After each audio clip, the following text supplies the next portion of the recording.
ప్రజలు చారిత్రాత్మక తీర్పు ఇచ్చారని ఇటువంటి విజయాన్ని ఎప్పుడూ చూడలేదన్నారు ఏపీ సీఎం చంద్రబాబు. సంపదను సృష్టించడం ఎంత ముఖ్యమో పేదలకు అందించడం అంతే ముఖ్యమని, ప్రజల్లో ఆర్థిక అసమానతలు తొలగించాలన్నారు. టీటీడీ నుండే ప్రక్షాళన ప్రారంభిస్తామన్నారు. ఎవరిపై కూడా కక్ష సాధింపు చర్యలు ఉండవని, కానీ తప్పు చేసిన వారిని వదిలిపెట్టబోమన్నారు. తాను అందరి వాడిని అని, రాష్ట్రంలో ప్రజాపాలన ప్రారంభమైందని, ప్రతి ఒక్కరికి న్యాయం చేస్తామన్నారు. తిరుమల తిరుపతి దేవస్థానంతోనే ప్రారంభం కావాలి ప్రక్షాళన. ప్రసాద లేకపోతే పరిశుభ్రత అన్నిటికీ తిరోగమనం చేశారు కదా. నేను వస్తే పర్దా కట్టేసి ఇంకా హ్యాంగ్ ఓవర్ పోతున్నాం.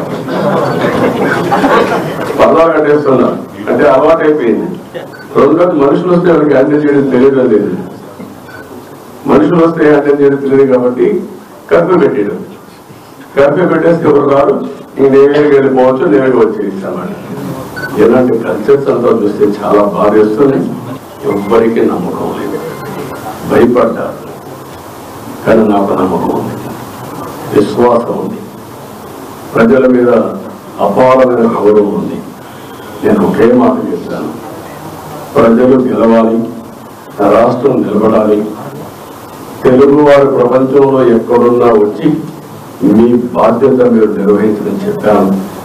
ఆ బాధ్యత వాళ్ళు నిర్వహించారు. వాళ్ళు గెలిచారు, ప్రజలు గెలిచారు, రాష్ట్రాలు నిలబెట్టారు. వాళ్ళు నేను గౌరవించాలి. నేను ఏ ఒక్కరి వ్యక్తిని కాదు, వెంకటేశ్వర స్వామి సమక్షంలో చెప్తున్నా. నేను అందరి వాడిని, 5 కోట్ల ప్రజల మనిషిని, నేను 5 కోట్ల ప్రజలకు సంబంధించిన వ్యక్తిని. ప్రజాపాలన స్టార్ట్ అయింది. ఈ రోజు నుంచి అయితే మళ్ళీ చెప్తున్నా, ఇంకొక పక్కన ఉద్యోగస్తులు కూడా ఇంతవరకు చాలా ఇబ్బంది పడ్డారు. ఇంకొక పక్కన సోషల్ యాక్టివిస్టులు ఇబ్బంది పడ్డారు. ప్రజలు కూడా మాకు ఇది అన్యాయం జరిగిందని చెప్పుకోలేని పరిస్థితుల్లో ప్రజలు కూడా ఇబ్బంది పడ్డారు. ఒకరిని కాదు, అన్ని వర్గాలు ఇబ్బంది పడ్డారు.